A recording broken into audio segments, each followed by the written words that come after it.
But as was kind of outlined in the calendar invite, this specific Women in Sales panel was really inspired by the I Am Remarkable workshop that Heather just mentioned, which is really aimed at ensuring that we're empowering women to celebrate their successes and feel comfortable in doing so. We were really inspired by that and have been able to put together a really all-star cast of panelists here that we'll introduce in a second. But backing up really quickly, the panel program is one part of the Women in Sales program in general.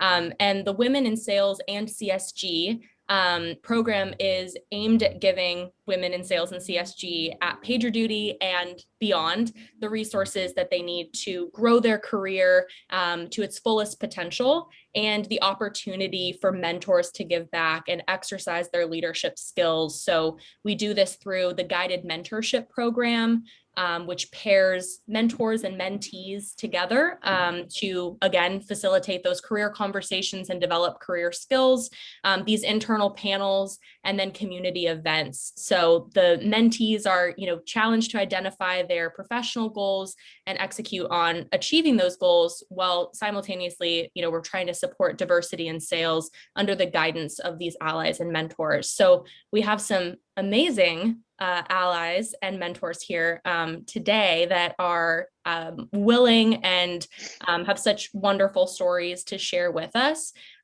So we'll kick it off and get started here. And I'll pass it over to Aya, who will be your moderator today, coming all the way from Melbourne, Australia. So Aya, take it away. Thanks, Lizzie. So on behalf of PagerDuty, I'd like to welcome you all to our Women in Sales Customer Success Group discussion panel. As Lizzie said, I am Aya Kuroda, and I'll be the moderator for today's panel. And actually, as she said, good morning from Melbourne to all our Dutonians who are now working remotely from across all the US, all over US and Australia. And just as a side note, we will be recording this session for our global employees in London, Canada, Atlanta, Germany, and the other remote locations. And happy to also share the link with our panelists if they'd like to share internally. As you all know, PagerDuty is a company that values diversity, inclusion, community, and trust. And today's panel discussion is dedicated to one particular diverse group, women. And the theme is Advocate for Your Voice. We hope that today's panel will prompt more conversation around being a woman in sales and what it means for women to advocate for themselves.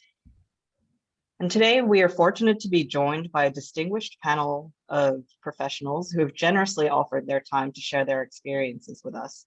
And we also have Jeremy to weigh in on how male allies can amplify women's voices. So before we begin, I'd like to introduce each of our panelists. First, Aisha Kelly-Vong, Senior Director, Customer Success Strategy at Salesforce.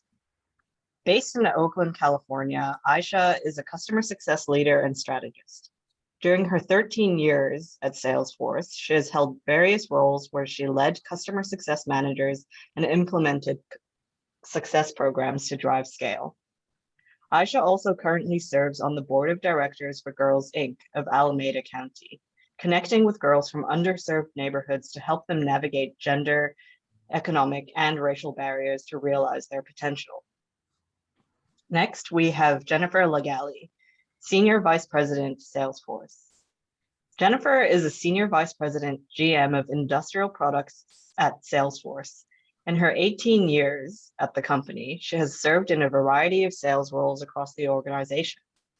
Prior to Salesforce, Lagaly has experience in technology sales across several companies, including Forte and Motiva, and providing Siebel and Remedy call center solutions to Siemens ICN.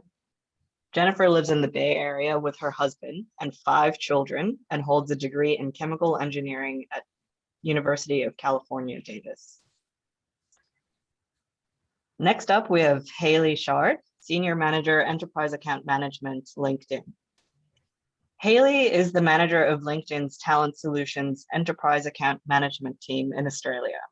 She leads a team of account directors that help organizations transform the way they plan, hire, develop, and engage talent via LinkedIn's unique member data and insights.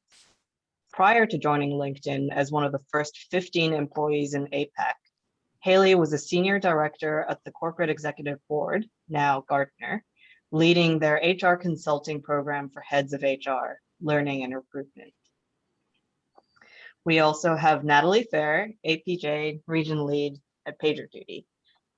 Natalie joined PagerDuty over 3 years ago as part of the original APJ team and opened the doors to the Sydney office, which represented PagerDuty's international expansion.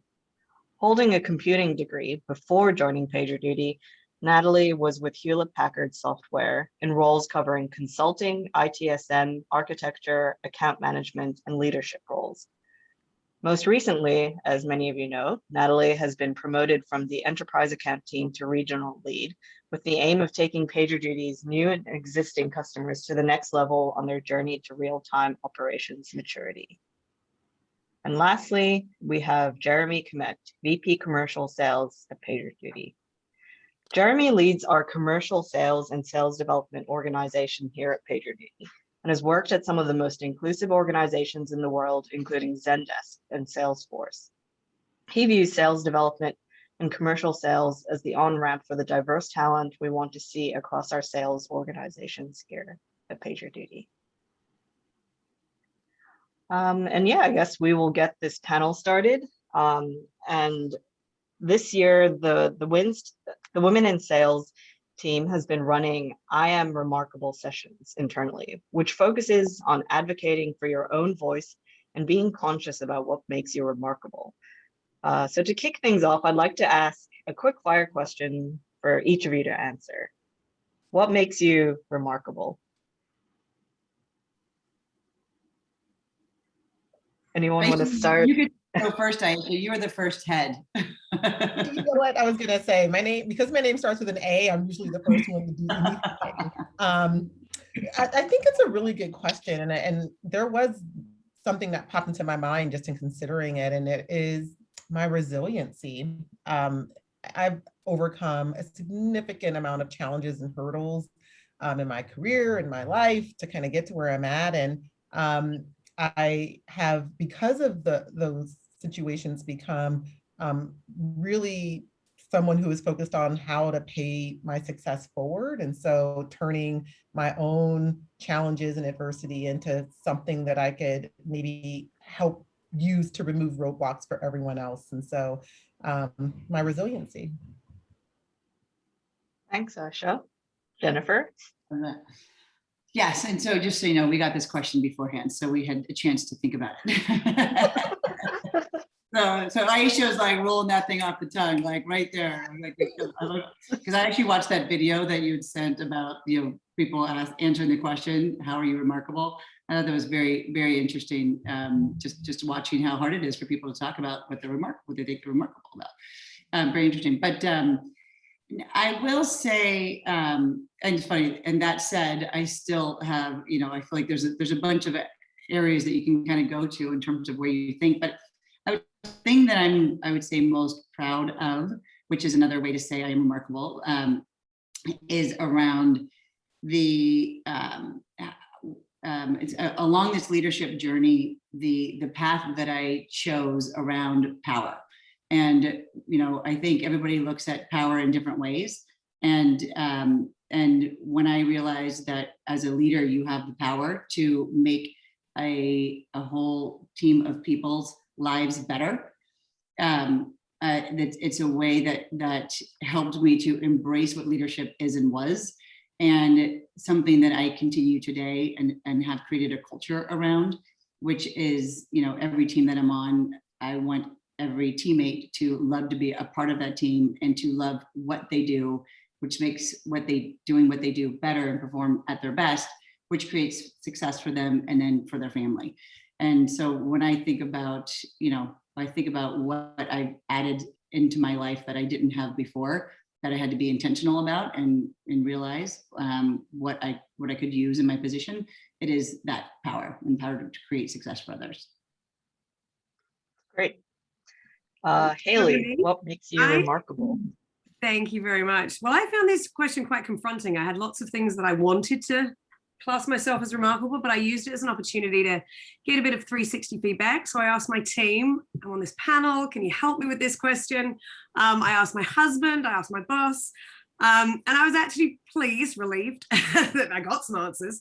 And the collective, it wasn't always the same answer, but the collective commonality was my ability to engage people and to be able to read a room. And so I'd say, you know, maybe I've got a fairly high EQ in making people feel comfortable and understanding where there's people, you know, maybe introverted, extroverted, so on and so forth. So that's my remarkable. Love what you did. I would have copied your homework assignment. It's probably a good assignment no matter what, whether you're on a panel or not, actually. Right, yeah. Yeah, I think it has a lot to do with, you mentioned Carla Harris as somebody that you look to, and you said, you know, it has a lot to do with how people would describe you. So I love that you did that. Next, Nat? Yeah, and so for me, I mean, yeah, similar. It's, you know, it's being quite, you know, looking at yourself and seeing, you know, how do you think other people look at you? And I think for me, you know, through the success that I've had, you know, it's given me the opportunity to be a role model for others. And so, you know, I commonly, whether it's be through the mentor program, whether it be mentoring people in my team, that's something that's enabled me to really pass on my knowledge and skills. And, you know, I get asked the question, you know, how did you get to where you are? And, you know, what are the opportunities that you had? And what are some of the things that you had to do? And so I think, you know, through this, it's really probably similar to you, Aisha, in giving back with the journey that I've been on to try and help other people be successful as well. Great, thanks, Nat. And Jeremy, what makes you remarkable? You know, I was laughing when Jen referenced homework because I did the classic mistake of scanning down to the question and skipped the remarkable question. So I didn't realize we were having the fire question here. But I mean, I think the thing that again, remarkable, proud of, it was really interesting when this panel was coming together to realize how much connectivity there is across this entire group. I was sharing when we were all getting together that you know, I had invited Jen Lagaly to one of our previous Women in Sales panels, and she turned me down, and this time she said yes, which was amazing. And then I was comparing notes with Heather Brown, and we both were like, Aisha would be perfect for this, right? And so it's just all come together really well. And then it was really funny because Natalie, I know because of Christina Funk, who was one of the reps on my team at Salesforce. And she and her husband were really good friends with Natalie. And so when Natalie joined PagerDuty, you know, we already had a connection. And then it turns out Haley is also good friends with the Funks. And so the whole thing just came together. And I would say what's remarkable is just how close-knit this group of really incredible people is. And I'm super proud that we were able to bring this group together.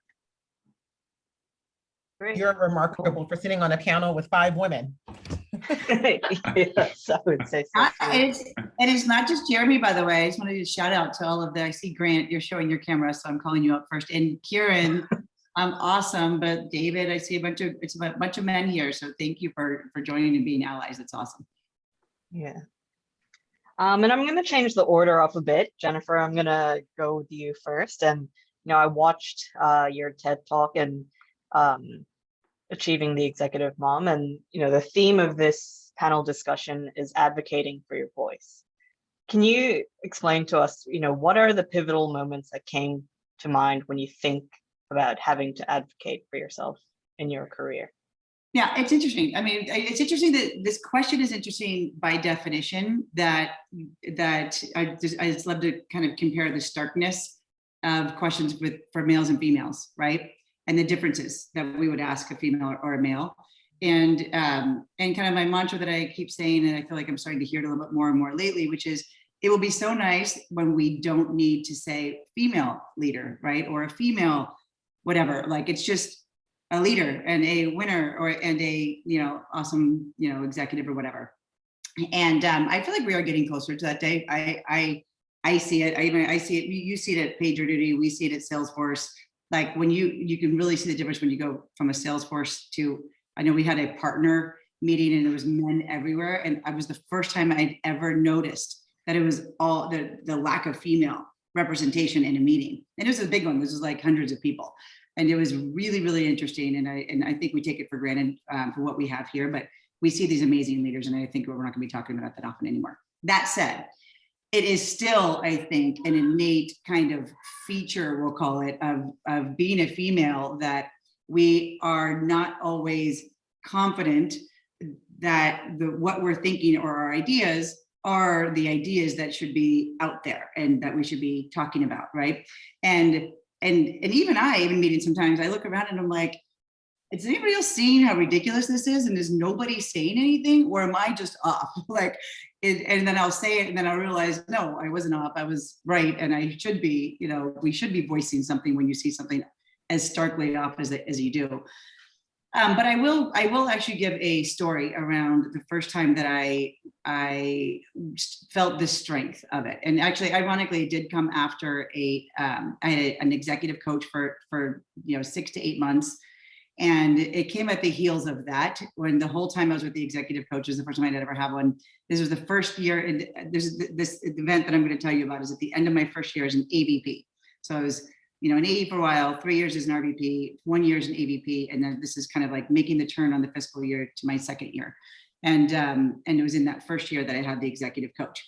And the whole time I was like, this isn't working. What is this? What are we doing? And, and ironically, it does start with what Haley was talking about, which is, who are you as a leader? And then it's, who do you want to be as a leader? And then where's your gaps, right? It's a pretty simple process to have an executive coach that anybody could actually do, which Haley kind of already started it.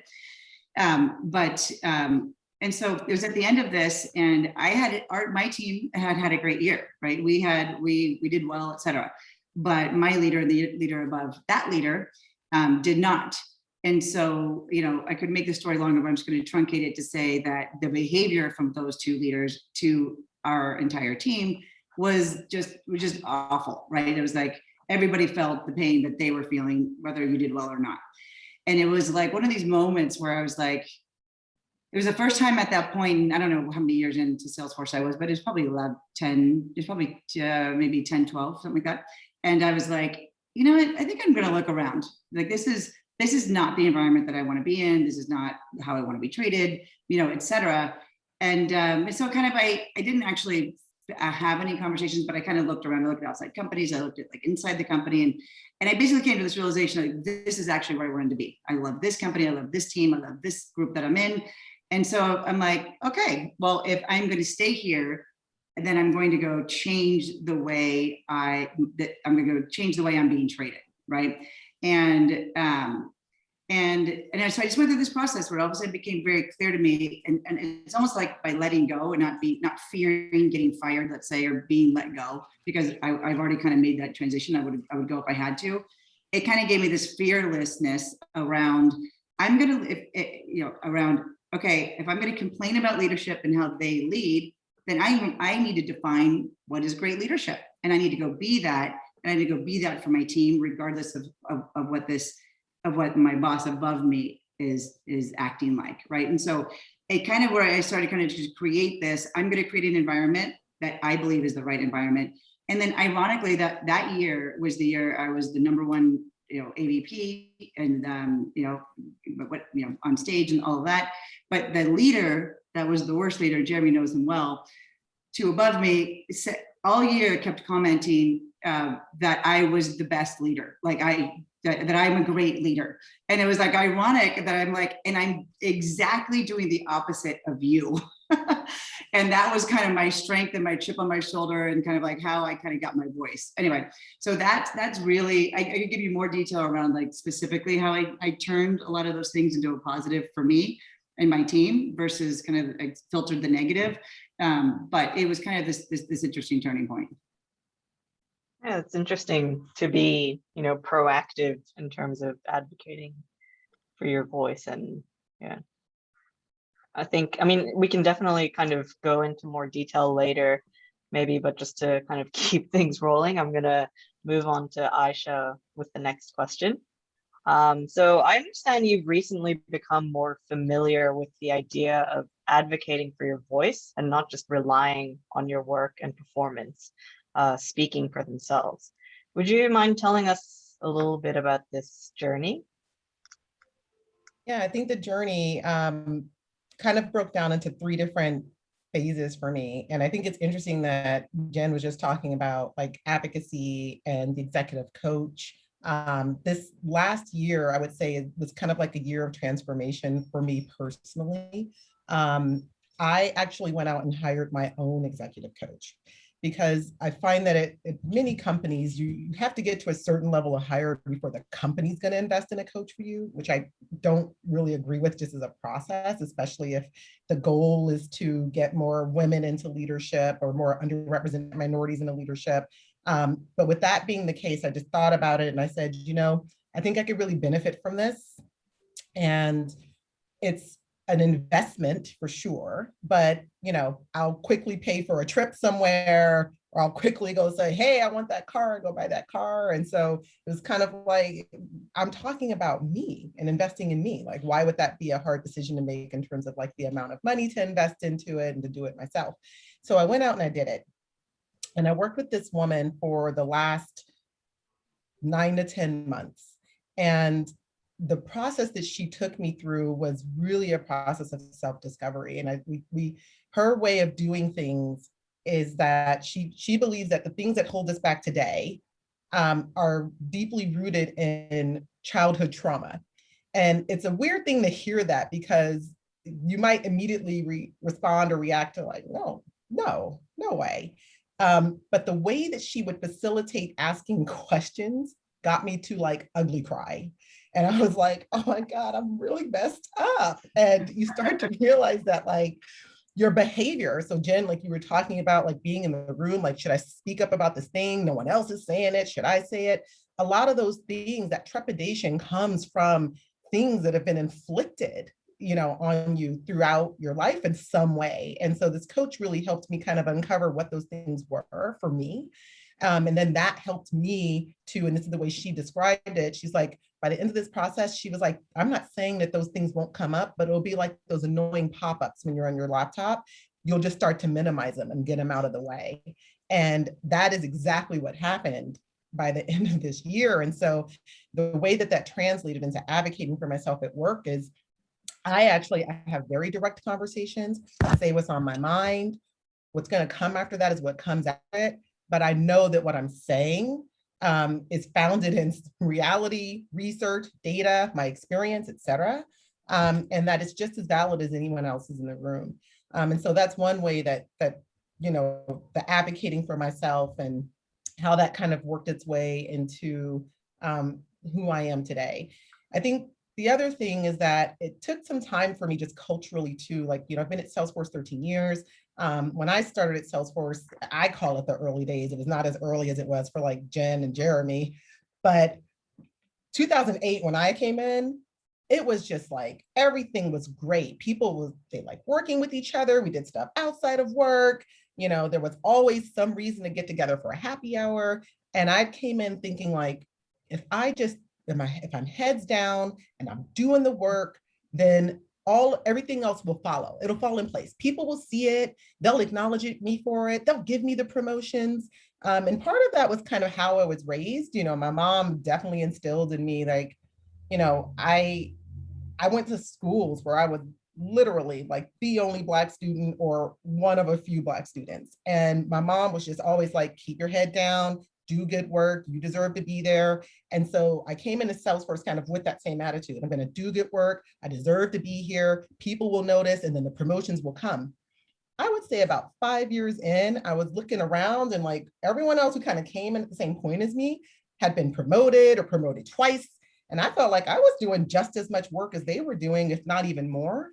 And I started having conversations, just trying to understand. And what I came to learn is that behaviorally, what they were doing that I wasn't doing was talking up the things that I was doing, going and having conversations and presenting my work to various leaders around the business. It was a very nuanced way. It wasn't that I wasn't absolutely not doing those things, but people who are aware of the power of advocating for yourself, they do it.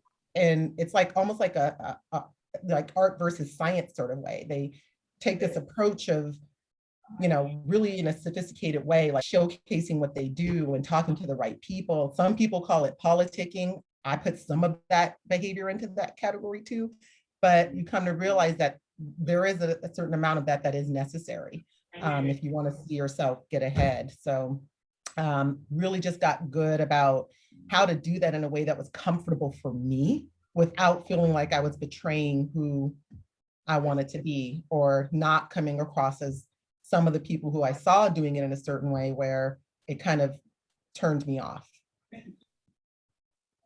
Yeah, very interesting. Good stuff. And actually kind of, you know, kind of very much related to what you're saying, Nat, you know, you recently, you know, have been promoted to head of region in APJ. I'm sure in taking on this role, actually, I know that in taking on this role, you've, you know, taken a lot more workload and responsibility. What was your thought process in making the decision to accept the role, and how did you advocate for yourself and your ability as PagerDuty was looking to fill this position? Yeah, well, I mean, as many people know, this kind of started, my journey in this role started last year, and it was around August, and it was quite unexpected. And so sometimes opportunities present themselves when you least expect it. And certainly, you know, for me in this role, that's exactly what happened. But I think we got to the point where, because I had had such good experience at PD before, and had really been one of those people that didn't necessarily be constantly putting myself out there, but would be putting myself out there to a degree, sometimes when it was really uncomfortable to do so. But you became someone that the team, from a regional perspective, looked at me for guidance, looked at me for the work that I was doing. But also it meant that from, you know, probably at Jeremy's level and back at HQ, could see that I was doing a role previously that was really beneficial to the rest of the team. And so when it came to thinking about, you know, can I do this role? Because to your point, Aya, there's a lot of responsibility. There was a lot of accountability, and there was a lot of expectation. And for me, it wasn't so much could I do the role, but it was around what is expected of me when I did have to do this role. You know, going from being in the enterprise account team to being a director when inside of CSG, to then being asked to lead, you know, all of the region and lead APJ, which is very much a big growth region. What became surprising to me when I started to go through this process is, you know, can I balance this? I've got a family, I've got, you know, a whole team here in APJ where you've got, you know, 25 to 30 people that will be looking to me to help them grow their careers, to help them be successful in their careers, and really make APJ the region that we all really wanted it to be. And within really the first probably 1 to 2 weeks, it was really clear that I had amazing support from the team.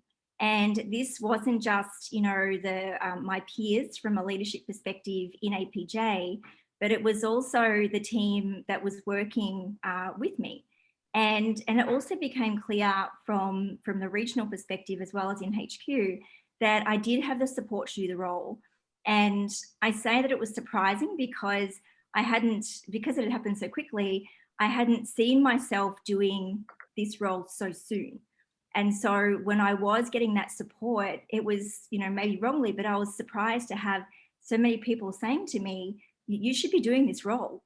You know, you've only been doing it for a couple of weeks, but, you know, the focus I had in really trying to create a great culture and really allow the team to, you know, provide a voice to me around, you know, what's working, what's not working, taking on their feedback and making sure that we started to really turn this team around and become productive and successful. And because of, I think, the strength that they gave me in saying that, you know, we want you to do this role, we can see that you'll be successful in it. And there was almost a sense of, you know, feeling that, yes, I could do it, but also I didn't want to let the team down because they were so eager for me to continue in this role. So, you know, when it came to advocating, I think there'd been, you know, it hadn't just been at that point. It had really been in the previous, you know, weeks and months and years of really being someone that was putting myself out there when sometimes it wasn't really comfortable to do so.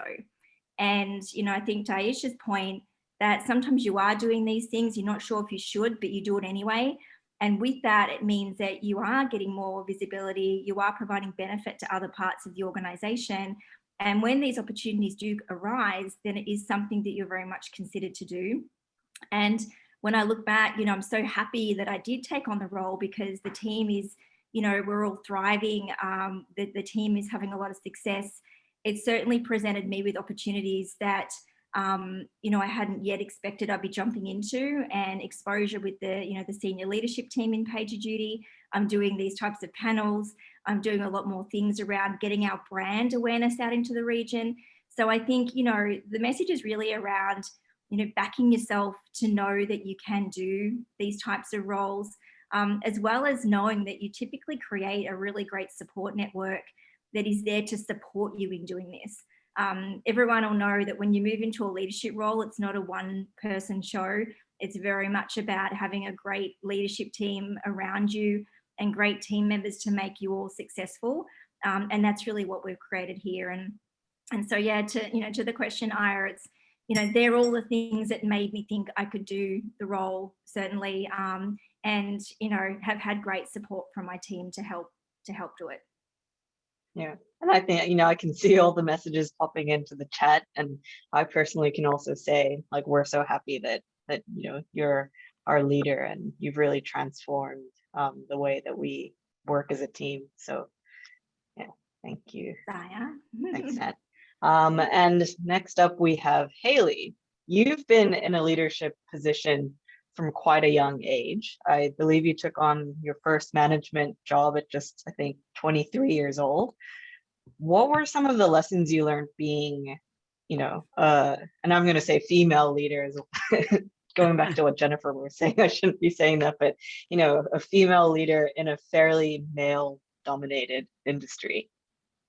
Sure. Well, I guess the first lesson is, for me, 23 was probably a bit young to take on a manager role. I'm not sure I was the best manager at the time. The organization itself didn't really provide the training. Had a little bit of an ego. I was, 23, I'm managing. So fortunately, I got out of that a few years later, which is probably the good thing for my career. But secondly, to that, I guess my first piece of advice is to not focus on it. Focus and not focus on it being, not focus on being in a male-dominated industry. Focus on yourself, your confidence, what's required for the job. Because I guess in my experience, I'm aware of it a lot more now because it's a thing we talk about, you know, being the only female in the room, female leader. I very much come at it. It's never held me back. I've had male managers, male leaders. I've had an all-female management team. That wasn't great. We were really lacking that diversity of having the male perspective. And so for me, not focusing on that has helped me to be successful. From a mentoring perspective, and that has helped me, you know, through my career. I'm not one, similar to Aisha's point earlier around the executive leadership piece. I don't sign up for formalized, structured mentoring plans that a company could provide. For me, it's, I like to own that. I like to select who it is, and it doesn't necessarily come about from a reaching out to a stranger per se. It's someone that I will have interacted with and thought, oh, I could take something from them. And then, you know, I build up an interaction, because for me, my mentors fall into quite strategically 3 boxes, which I think is important. So for me, there's the mentors, and that's someone that, and there's fewer of those, but people that I truly trust and I can share the good, the bad, the ugly. This didn't go well. Here's how I'm really feeling about that, but I'm scared to share it for XYZ reason. You know, I think that's important to anyone at any stage of your career that you're at. Then there's the sort of the experts and the advisors. And so whenever I'm faced with something new, reaching out to an expert, whether that's, you know, recruiting for the first time, firing people for the first time, sales people that are excellent in their job, and so on and so forth. So those would be the advisors. And, you know, my presence with them is just sharing all the good stuff. You know, I won't necessarily, I'm really struggling to be like, just tell me that, help me with this, that, and the other. So showing an element of vulnerability, really to get the most from them. And then the final piece is the sponsors. So people that are real advocates of me, that are saying positive things, that are boosting me when I'm maybe not in the room. And you mentioned that I'm a big fan of Carla Harris. If you know, really, she's my mentor in a book, and this is my book. I'm not sure if you can see it because the background. But Carla Harris, you can see it is well thumbed, it is highlighted, it is notes. This is my mentor in a book. She's amazing. You can Google her, watch her on YouTube. And one of her things is, how do people perceive you? And what are the 3 words that describe you when you're not in the room? And I'm always thinking about that. And sometimes you'll come to the point where you think, that's probably not how I want to be perceived. And you really have to advocate and work around everything you do on a day-to-day basis with everyone that you interact with around how you want to be perceived. And interestingly, in Kara's perspective, if you watch her on YouTube, she is a strong woman. I mean, she's, you know, the head of Morgan Stanley, so she'd have to be. But she talks about her experience where she wasn't perceived to be strong. And the minute she does any of her openings, and obviously she's gone through training to do this, but like, she is a strong woman. It's the first thing you think of. But there was a point in her career where she wasn't perceived that way, and she was flawed.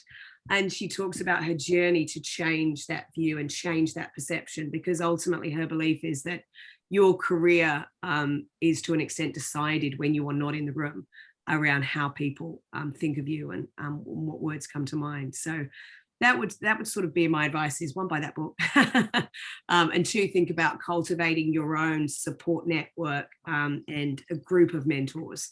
And again, you know, it may work for you to sign up, and you may find a great mentor through a formalized, structured program. But that's just sort of not really been my experience, because I'm a lot more guarded that way. So. Yeah, we'll definitely try and get my hands on that book. Thanks for that.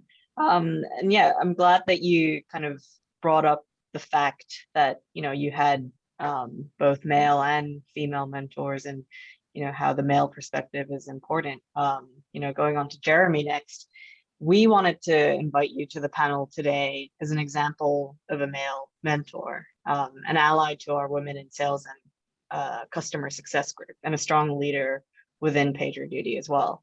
As an ally, how would you say that you've been amplifying the voices of women? Wait, are you asking, who are you talking to? You're on mute. That's me. There we go. Oh, that's you, Jeremy. Oh, yeah.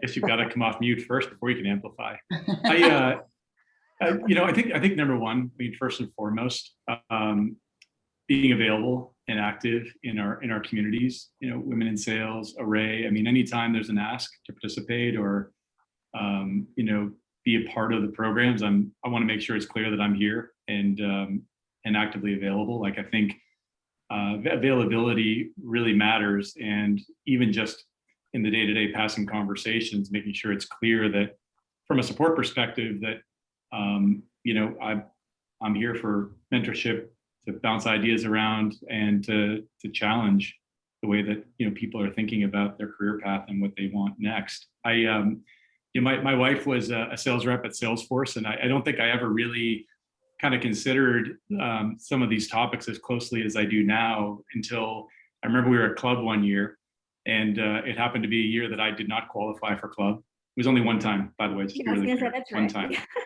And she had qualified, so I was there, and you know, somebody came up and they said, "Hey, like, congrats on club. Like, what's your wife doing for the activity today?"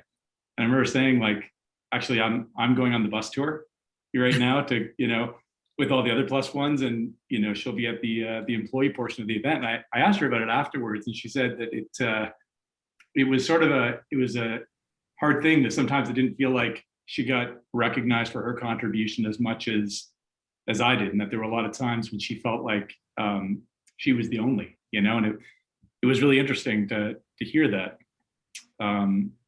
So when I think about it, like, the biggest thing as an ally that I think you can do is, Jen, you touched on it, right? It's the power to challenge and to highlight and amplify and encourage. And I think a lot of the things that, you know, I think about in terms of how our teams are run or how our organization is structured are really around, like, how do we make sure that it's the playing field is as level for everybody as possible.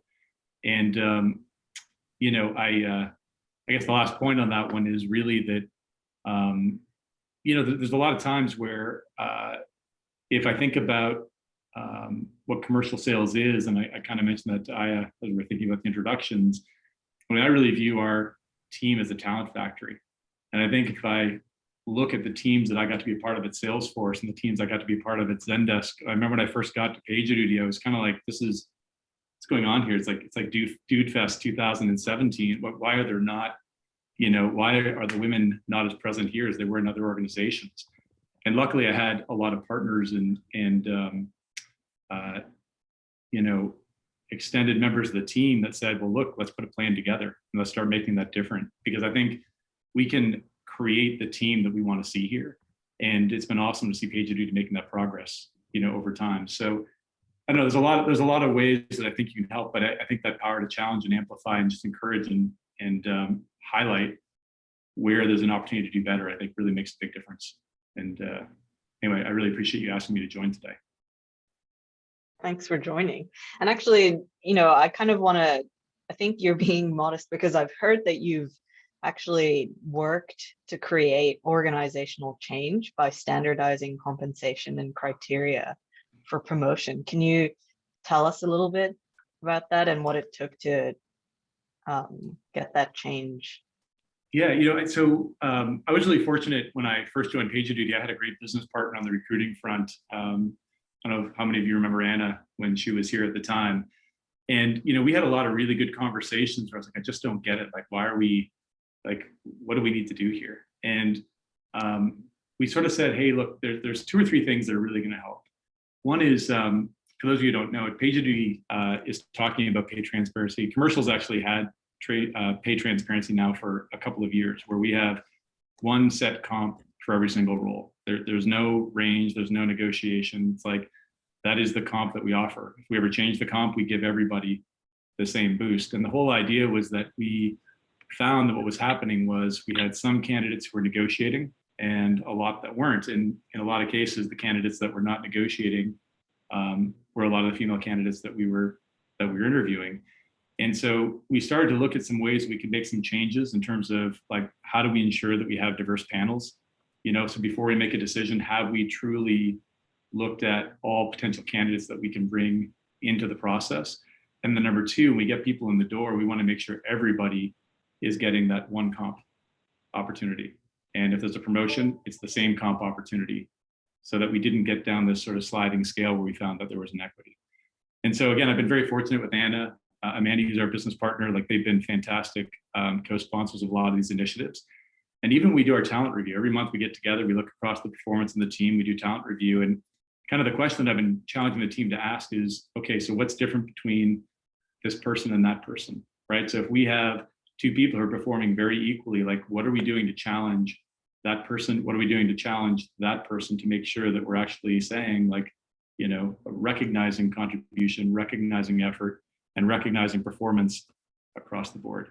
And the last thing for promotion, every single one of our promotions says the same thing. It's like your performance over time, your contribution to any of our people priority, or people, used to be people first, now it's prioritize people initiatives. And do you live up to the values? And if you have those 3 characteristics, we want to make sure that you are involved in the interview process. In fact, we won't wait and see if you show up. We'll go to you and say, hey, you qualify to be considered. Like, you want to raise your hand? Are you in? And so again, the whole idea is to make sure that there aren't people who are maybe sitting back waiting for somebody to, or we're missing a chance to acknowledge and encourage and then promote. So anyway, I've been very fortunate. Some great business partners who have helped us, and I hope that it's going to hopefully transform and continue to transform us over time. Yeah, that's amazing.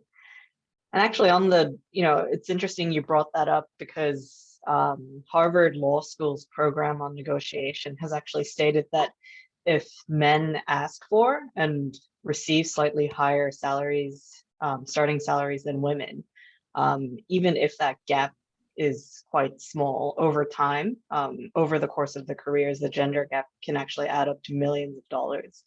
So, what you've done is really amazing. And I guess I want to open this up to the floor. How have you all found the experience of negotiating for yourself when it comes to job opportunities and compensation? Yeah, I can jump in first. So I think for me, it's probably the more experienced that I've become, the more prepared I'm actually being to go in and that for myself. I think when you're more a junior, you're probably a little less confident to go in and do that. And I think our role is to really help people, have the confidence to have those discussions, because they can be tough discussions. I think no matter what level in an organization you get to, it can still be that way.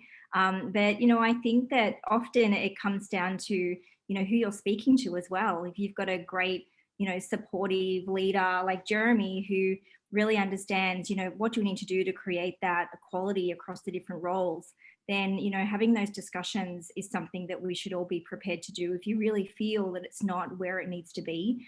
Me personally, I have done that in the past as well. And it's a good discussion. And it means that, you want to get to a place, and particularly as someone like myself who is hiring people, you want to be in a position where not only are you happy with your hiring candidate, but also that your candidate is happy to come here, and coming into the role, they feel that, we're giving them the salary that is going to make them feel happy in being at PagerDuty. And so I think it's a balance between ensuring that, as you're hiring those candidates, that you're giving them what they feel they are worth. And, it creates a better relationship, creates more productivity.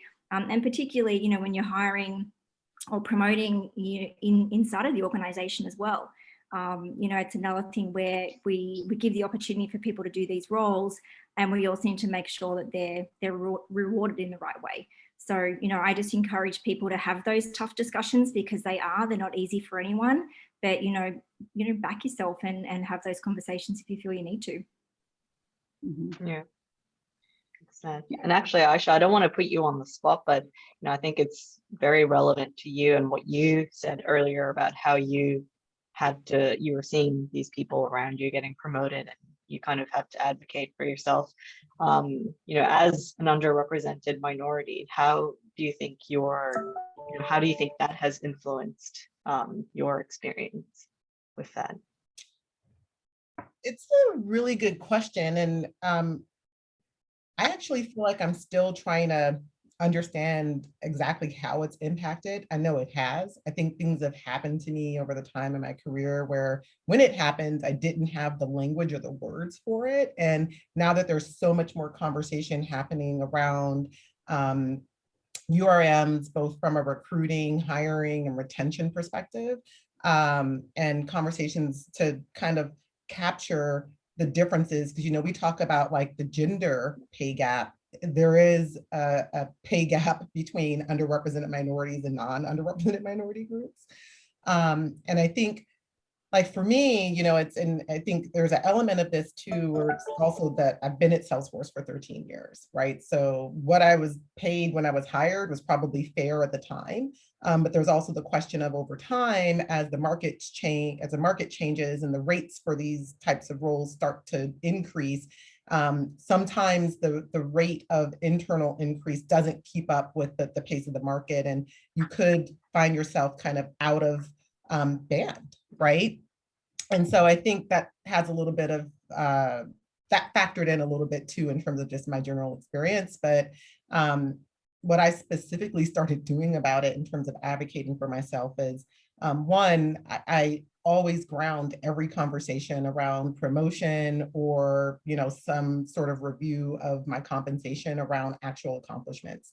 At Salesforce, we're growing so rapidly still, we go through a lot of, organizational changes and shifts quite often. And I'd gone through a period of time where I had new leadership at a higher rate of turnover than, probably most people would like, including myself. And I started keeping a catalog of all of my accomplishments. And I don't mean like I helped out on this thing. I mean, actual things that I've done that had hard numbers tied to it, that actually impacted the business and our overall objectives, either at the team, organization, or company level.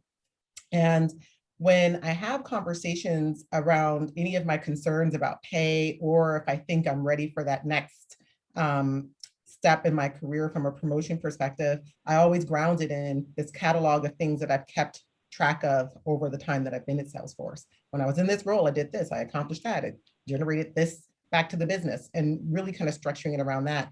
And then going on from there and saying, so when I look around at my peers and people who have recently been promoted, I think that what I'm delivering on is at the same level or even higher as people who are in these roles or at these levels. So if you don't agree with that, let's have a conversation about what those things are that I need to change or do differently. But what was happening with me is, and this is a true statement, the 13 years I've been at Salesforce, I've received the highest rating that you can get in the performance review 12 out of those 13 years. The 1 year there was a blip, but we don't have time for that story.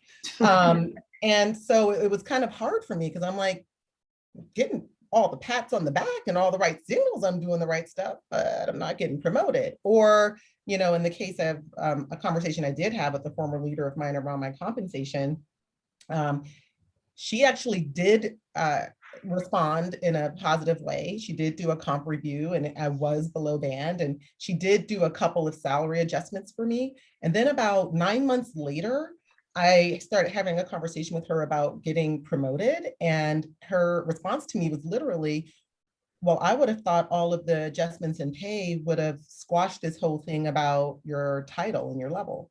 And so it like, that was the first time I had ever encountered something like that in my career. It was like, oh, okay, so you were paying me to shut up? And so I think those sort of things do happen. And I tapped into a lot of my mentors and sponsors I had at the company at the time, and navigated my way around the conversation through working through them. And it just taught me a very valuable lesson that, you know, one, you will have people who are in your corner who will help you, and you need to know who those people are for sure. Because I think if I didn't have that, I probably would not still be at Salesforce. And I think the other lesson I learned is that even though I was having good conversations with this particular manager of mine, and she was doing the pay adjustments, and I thought we were on the same page, clearly there was something we weren't on the same page about. And so just being, you know, super clear about what you need, where you're at, where they think about where you're at, what your career path is, what's the timing behind that, like really concrete things, or just things that, you know, I've just learned that it just has to be that way. And sometimes it's an easier said than done thing to do, because, you know, it takes two to tango. And sometimes you can report to somebody who is really not interested in investing in you or that conversation that way. But as one of the leaders I used to work with said, you know, you could always choose to vote with your feet if ultimately things don't go the way that you want. So it's just, I've just started shifting the way that I operate and what I will and won't tolerate. And it's been a journey. It's been a journey. Yeah, a journey, but sounds like you really know what you know, what you want and what you deserve. So it's great. Just in the interest of time, I might move on to the next question, and I might actually direct these to Jennifer and Haley. So the women on this panel today are not just full-time sales leaders. They all have an even more important and challenging responsibility of being a mother. Putting this question, I guess, first to Jennifer and Haley, you know, how do you think being a mother has influenced your leadership ability? Yeah. Well, interesting. Well, so it's funny you mentioned the TED Talk. I did do a TED Talk on it, and it's what I love hearing is what resonated with people the most. And one of these things, there's a line that I say in this TED Talk that says, women, and especially mothers, make innately natural leaders. And what's interesting about that line, because I say it so confidently now, and I believe it, you know, not even 99, but 100%, was that when I started off in leadership, when I was like the only woman that was leading, and it was like, and I almost didn't do it either, right? Which is, I didn't think that women actually made great leaders. I thought, because all I saw were men leaders, and I'm like, oh, that's what a leader looks like. It's, you know, how male leaders lead. And I wouldn't have said that. And in fact, I didn't say that, even though I was actually trying to recruit a bunch of women leaders to fill 3 roles that I had in 1 year. But what I realized over like the next, it took me maybe a year and a half, maybe-ish. And as we started getting more leaders and I started seeing what women leaders, kind of what the general traits are. And by the way, I think Haley, you may have said this too. I love men. My biggest sponsors are men. I've got a lot of men on my team that I love dearly. I would never want to let go. And I've got 4 boys. I've got 4 brothers. I got a dad that I love. Like, I love men and I love women. I love them both. I'm not bisexual, but I do love both men and women, and they both. To clarify that.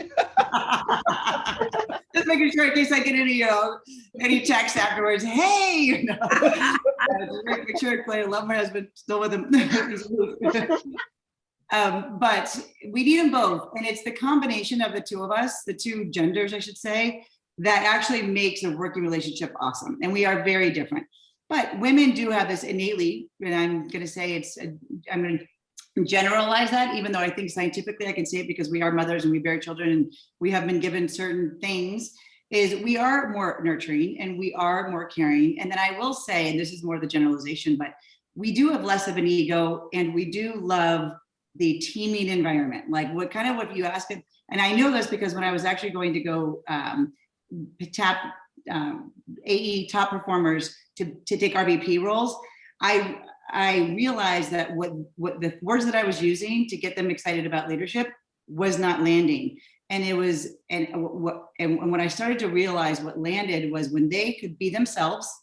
So when they see women being leaders and being themselves, but still being powerful, meaning like, you can be empathetic and you could be nurturing and you could be fun. I'm not saying that men are not like that, by the way, for all these allies that are on, you guys are the best male, I feel like leaders are the ones that have a little bit of dose of female, a little dose of male, or a big dose of male because you are male. But females, I feel like you need a little dose of male energy, and then you need keep your female energy. And so the things that women get excited about with leadership is to be themselves, and that they can go nurture and they can win as a team and they can find success as a team. And so that's my net about being a mom and being a leader. The balancing of it all is a whole nother ballgame. And that's not just for women, that's for men. I'm looking at Jeremy with you have 2 kids, right? But I mean, anybody that has kids and is a parent and is a leader, men are no longer this, like, I'm going to go to the office all day and then play golf on the weekends. Like, that is not who men are these days, or fathers are these days. They are in it to win it too. They're changing diapers, they're taking shifts, they're, all of that. And so it is a partnership that you got to figure out. And it is a gauntlet to get through, but worth getting through. And so my whole TED Talk really is trying to inspire women not leaving, staying in the game, figuring it out, picking the right partner, stepping on that first rung is a phenomenon that happens. It's women not taking leadership roles early, and then it kind of sets them on a trajectory that's hard to undo. And then my last kind of point is, like, I say the same things, but mute the noise. Like, a lot of people are going to tell you shouldn't be doing it, or it's not right, you should be a mom or whatever. And then you got to know your worth, which kind of comes back to Aisha and Haley, what you guys were talking about in terms of negotiating. You got to know why you have value in an organization. And if you decide to walk away, that's when they know your value. So sometimes you do have to decide to walk away when you're there. But I'm not getting back to your other question, which is being a mom. We make incredible leaders, and we make we help make the world a better place, along with all of the men who are awesome leaders as well. Thanks for that, Jennifer. Haley, I kind of want to, ask you, because I saw on LinkedIn recently you promoted the importance of outlining, stay-at-home roles. And can you and your headline actually also includes mom of 2 boys. Can you expand on this? Well, it's a very pertinent question for me at the moment, because I've just returned from 2 years of maternity leave with my second child. I know you can't always have such a long period of time all around the world, but in Australia you can. And I took 1 whole year with my first little boy. And I remember when I first took maternity leave, I didn't put it up on my profile. It was sort of one of those things I sort of wanted to do secretly. And I feel like a lot of females, want to invest, female can have the baby, with a hormone, all those things that go on. And I wanted to focus on that. But at the same time, there's a lot of hanks, will it hold me back? Will I not get that promotion because I've got a child at home? Or, I've just got married, and will they be thinking I'm going to get pregnant next? All of those things that women worry about. And so I had the first child, and then I came back. In the end, it was about 2 years before I then went off on maternity leave again. And about a year into being back with 1 child, one of my team that I'd managed, he's still on my team now, but I'd worked with him for about 5 years. He said to me, "You know what? You're a way better manager now, in his experience, than prior to having children. And it's stuck with me. It's really stuck with me in part when I try and advocate, had my 2 years off. I was like, so didn't you know that I'm a much better manager when you let me focus on the children?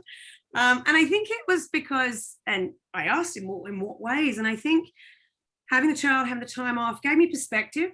It taught me patience. It taught me all of these things that I'd never thought you'd gain from having the time off that made me better at my job. Fast forward, it took 2 years off to have the second child. I wanted to focus on having a family. I had a few bumps in the road trying to fall pregnant. And I was like, I'm never going to do this again. Once you get in the corporate role, you never sort of think to take a year off, and we probably should. And keep going. I don't interrupt. You're in a great role. I do have to leave. I said in the note to all of you. Thank you guys so much for having me. Kisses, hugs to all of you. Thank you. Keep going, Haley. We by the way, we need a whole re-entry discussion on re-entering the workforce. And we should start a company around that, by the way. Yeah, you heard it here. Jen Lagaly, TM on that. Yes. Cheers. Bye. I've totally lost my train of thought, but I'll just pick up where I was, or where I thought I was. So fast forward, coming back 2 years, and what I celebrated recently on LinkedIn is that they've put, or I guess they've validated females taking the time, well, not even females, it's time at home roles. I think it could be improved in it being full-time something else roles, because for anyone who's been a mother, you know that if you stay at home the whole time, it's even worse. You got to get out. You got to get out to the park. Those kids don't want to crawl the walls inside the whole time. So I think it could be improved. But what I love about it is that you can build skills doing a different job that's staying at home or caring for someone, for an elderly or whatever it may be, stepping out of the corporate world, if we can call it that. And I feel like LinkedIn's validated that as a role. And in my experience, and that's why this time around, I very proudly put on my profile, I've taken 2 years off recently. I then put in the year off I took prior to that. And I'm quite proud about that because of the experience that I've had, that you can build skills that make you better in your role when you come back. So that's just sharing my experience and hopefully providing some thought or inspiration for those that, do want to have children and do want to step away. And hopefully it won't hold me back. I'm 3 months in, and I guess I was quicker to rebuild my confidence this time around than the first time around, probably from hearing that from my team member. So I think I'm forever indebted for him to sharing that with me. And let's hope I'm maybe an even better manager than I was having taken 2 years off. We'll see. Time will tell. Awesome. I'm sure you are. And we do have some questions in Slido. Just want to make sure that we get through some of the questions that people had posted. And, feel free, I can read them off Slido, or, if you want to unmute yourself and ask the question, that would be great too. I mean, I think I'll call out on Abi, since he's another male ally for us here in Australia, if you want to ask the question. Sure. I'm just going to read it as a prompter now from Slido. I'm keen to hear examples of how you have amplified, the panel has amplified their own voice. Very often, I have observed as well that women peers being interrupted while they're talking or being talked over, or needing to be a lot more assertive to get a general opinion across sometimes, right? And as an ally, it affects deeply because you may be in a situation where you may not be able to amplify in real time, right? Or you may not be even part of the team or even the org, right? Some of my friends have expressed that. So I'm keen to get examples that would help them as to how you have countered these situations. I actually have done that in a couple of different ways. And I do it in a couple of different ways is probably a better way to frame it. One, like if I'm in a meeting and I see that, and not even just another woman, but if someone is perpetually interrupted, I actually will jump in and I'll say, hey, so-and-so has been trying to say something for the last 5 minutes. Can we hear from that person? And so and you're right, it does happen more often with women than it does with men. But I think just being willing to do things like that is something that everyone can do. And it's also a part of like inclusive behavior as well. Like when you're in a group setting, making sure that like everyone's voice is heard. And so I will speak up for others who, for whatever reason, don't speak up for themselves. The other thing that I've done is whenever I've seen someone demonstrate something that I just like, it was great, or they either did something great, wrote something great, really helped out on something, I actually make a point to circle back to that person's manager and deliver that feedback directly to them. I don't have to even know the person well or at all. It could have been maybe one time, it was one interaction on a call, but I make a point to go back to that person's manager and say, hey, I was on this call with this person. Like I saw this thing that they presented. It was amazing. Like they've done such a great job. So I make a point to do that. And I've definitely done that for other women. And the other thing that I do for other women specifically is if I'm working with another woman on something who's from another team or something like that, and that thing needs to get presented, I will actually ask that person to go and to present it on the behalf of like the team or the work group, even if it's something I'm leading. I don't need to be the face of everything. And there's space for everyone. And so I try to give other people the platform to showcase what they can do and get out of their way so that they can show it. And so those are just a couple of things that I've personally done, but I'd love to hear from everyone else in the panel, like what other tips or do you have around helping to advocate for other people or women? I think interesting this question. Sorry. No, you go first. For me, I'm usually the one interrupting. So I think, as much as we're advocating for women here, I think it's important to remember that, a lot of men will sometimes, be the introverted ones that don't have the confidence to speak. So it's not always just the female piece. And what I love, having come back to work and we're always on Zoom or Teams, is actually the chat channel, because I think that's where those of us who aren't as confident to voice or are being interrupted can put their question out there. And I feel like it's everyone's role. Everyone is a leader in the call. It's not always be the manager. Take on the responsibility to ensure that's being looked at and say, oh, so-and-so had that comment. Let's hear a little bit more. And for everyone to just really think about listening, because it's one of my development areas to not interrupt. I'm very much focusing on how do I listen and listen to hear and understand, not listen to respond. And I feel like that's everyone's role if you're ever partaking in any kind of interaction with anyone, personal, or professional. But what I love is the chat, I feel, has opened up a lot of doors for everyone that perhaps didn't feel they could voice it, because I do find it's actually harder to interrupt on one of these sort of setups. So this is pretty good for me versus being in the room. So that's my 2 cents. Yeah, I'll just add, I'll add on to that. I think, obviously it's a great question. And I think it's just one of those things that if you do it naturally, it doesn't have to be pointed. It doesn't have to be with like, a lot of heaviness around it. It's just the simple comment of, hold on for a second. I think so-and-so, whether, as Haley said, whether it's one of the men or one of the women on the team, but just to say, I think Haley was about to say something there, and you can just moderate. I think that is one way to do it. If it's a problem where you see it happening over and over again and you feel like there's a little bit more of a discussion, I remember we had a challenge at one point where for some reason the word girls was being used a lot. Yeah, we have this one girl coming in for an interview next week, et cetera. And it was like, we gotta talk about this, because that's not really, I think, the way most of the people in that room want to be described, right? Like professionals, women, we don't say boys, so I think sometimes you just have to make it a real conversation. And if you make it it doesn't have to be kind of it doesn't have to come with any critique or tone to it, as long as it's just direct and explained. Repeat behavior, maybe you need to talk about it a little bit more directly, but I think it's just something, make it natural and just call it out. Hey, I think so-and-so is about to say that or say something. Let's start there. Thanks, Jeremy.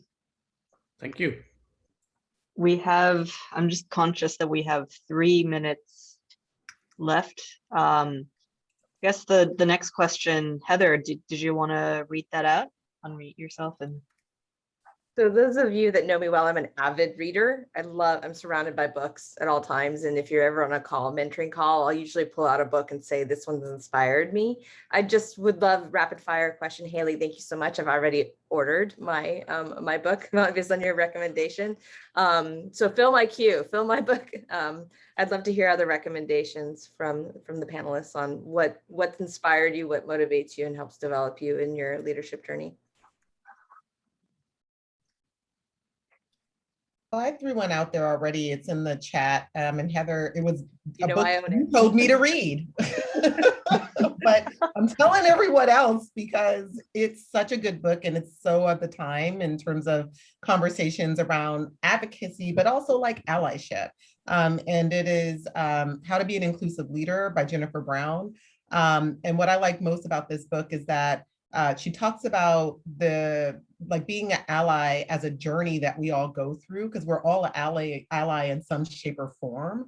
And that allyship is on a spectrum from unaware to aware to action to advocacy, and the different specific things you can do depending on where you're at in that journey. And so it's a really easy, fast read, but if anyone is ever curious about how to show up to be a better ally for any group of people, it's a great book to read. Anyone else?